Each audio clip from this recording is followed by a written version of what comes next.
이름 짓는 곳이 다 거기가 거기 아닌가요? 대한민국에는 이름 짓는 곳의 종류가 참 많죠. 장명소, 철학관, 스님, 점집, 그리고 수많은 이름 짓는 어플들까지 무엇이 다른지 그리고 차이도 알기 어렵고 가격도 천차만별입니다. 아기 이름을 짓거나 개명을 하는 분들이 이름 짓는 곳을 알아보는 과정에서 실제로 어떤 곳을 선택해야 될지 도통 감을 잡기가 어렵고 과도한 광고와 홍보성 내용으로 알아보다 보면 선택이 정말 어려워집니다. 이 과정에서 옳은 선택, 후회하지 않는 선택을 하려면 우리는 이름 짓는 장명소 선택에 있어 무엇을 중점적으로 봐야 할지 명확한 기준이 필요하죠. 오늘 이 시간은 이름을 지으신 분들이 어떠한 과정으로 이름 짓는 곳을 선택하였고 그 과정에서 고민하셨던 내용 중심으로 설명드려 보겠습니다. 그래서 최선의 장명소 선택을 위한 꼭 확인해 볼 4가지 항목을 알아보겠습니다. 첫째, 알아보시는 장명소가 한국 장명가 협회 소속 장명소인지 확인해 보시는 것을 추천드립니다. 사단법인 한국 장명가 협회는 장명만을 전문적으로 연구하는 국내 유일의 장명가들의 협회로서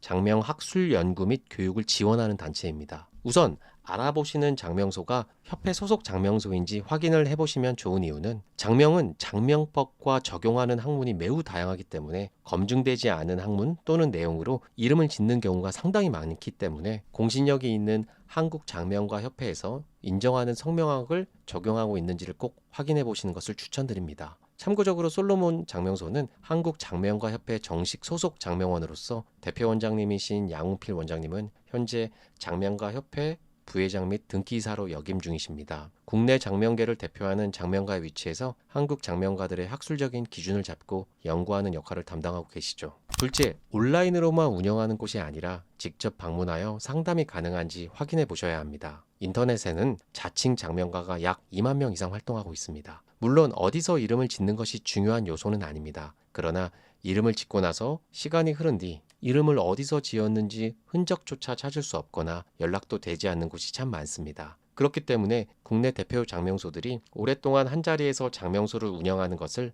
강조하는 것입니다. 물론 오래 운영한다고 해서 잘 짓는다가 아니라 이름을 지은 몇 년 후에도 직접 방문하여서 언제든지 이름에 대해서 물어보고 확인할 수 있어야 하겠죠. 셋째, 받은 이름이 마음에 들지 않을 때 추가 비용 없이 이름을 더 받을 수 있어야 합니다. 성명학적으로 이름이 완벽하고 사주를 보완하는 이름이라고 할지라도 개인의 입장에서 받은 이름이 마음에 들지 않을 수 있습니다. 그 이유는 가치관, 삶의 환경이 다르기 때문에 이름의 선택은 다양할 수 있기 때문입니다. 그렇다면 장명가는 결정이 어려울 경우에는 반드시 이름을 더 지어주어야 합니다. 다만 추가 장명에 대한 비용을 절대로 요청하면 안 된다고 생각합니다. 왜냐하면 장명 비용은 이름이 몇 개의 얼마가 아니라 이름을 지어서 최종 결정할 때까지의 모든 과정에 대한 비용을 받는 것이기 때문입니다. 넷째, 이름에 대해서 학문적으로 이해할 때까지 설명해 줄 수 있는지 확인해 보시면 좋습니다. 성명학을 공부하지 않은 일반인들 입장에서는 생소하고 어려운 장명 이론을 모두 다 알 수도 이해할 수도 없습니다. 하지만 장명가라면 고객에게 이 한자를 왜 사용했으며 어떤 성명학을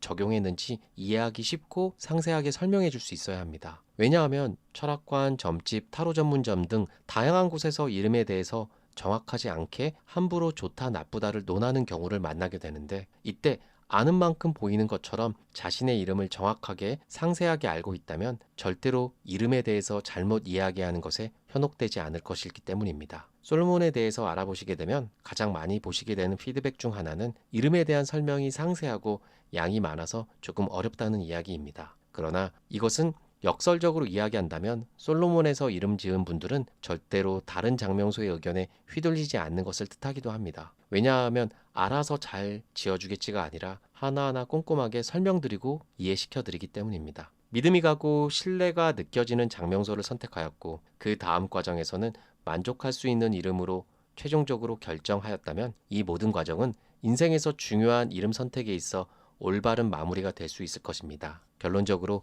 만족할 수 있는 이름을 지어드리고 그 이름으로 잘 살아갈 수 있도록 도와주는 것이 장명가의 역할이라고 생각합니다. 여기까지 양 원장의 이름 이야기의 양 원장이었습니다. 감사합니다.